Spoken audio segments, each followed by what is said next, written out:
CBS News, I'm Heather Bosch. The death toll is at least 77 in Ecuador after a 7.8 magnitude quake. Estamos hablando de un movimiento telúrico de los más fuertes de las últimas décadas. Vice President Jorge Glass says the search is underway in the country's Pacific Coast region for victims and survivors.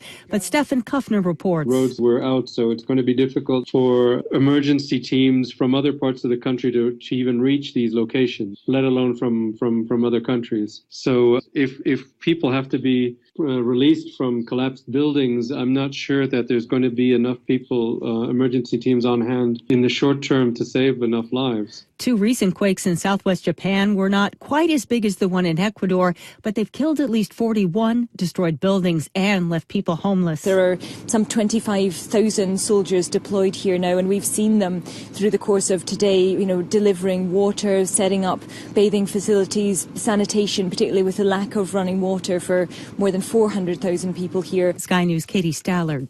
Oil-producing countries are meeting in Qatar to try and boost gas prices by freezing production of crude.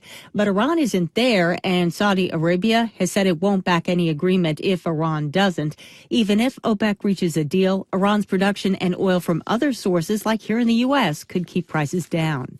Democratic presidential candidate Bernie Sanders just returned from a visit at the Vatican with Pope Francis. I learned that this is an extraordinary man whose vision is having an incredible impact on our world. Sanders spoke with CBS's Face the Nation in New York ahead of the state's Tuesday primary. CBS's Tom Foote reports. Ted Cruz nailed down all 14 delegates up for grabs at a state Republican Party convention in Wyoming. That against the background of Donald Trump's complaints that kind of arrangement rigs the GOP presidential contest against him. The way we do it is we give it to the bosses. So Colorado, their vote was taken away. Wyoming, their vote was taken away. Trump campaigning in Dexter, New York near Watertown ahead of Tuesday's primaries in the Empire State. Tom Foote, CBS News, Washington. Demonstrations in the nation's capital today over voting rights. The NAACP says too many minorities in the U.S. are being kept out of voting booths. Now it's joining more than 200 other groups as part of the Democracy Awakening protest outside Congress,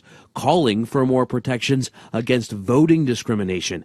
NAACP President Cornell William Brooks. Those of us who believe that the right to vote is a civic sacrament in our temple of democracy will not sit idly by as it is being desecrated. Steve Dorsey, CBS News, Washington. The CEO of Chicago Public Schools says he's disappointed the teachers union has started a countdown to a possible strike next month.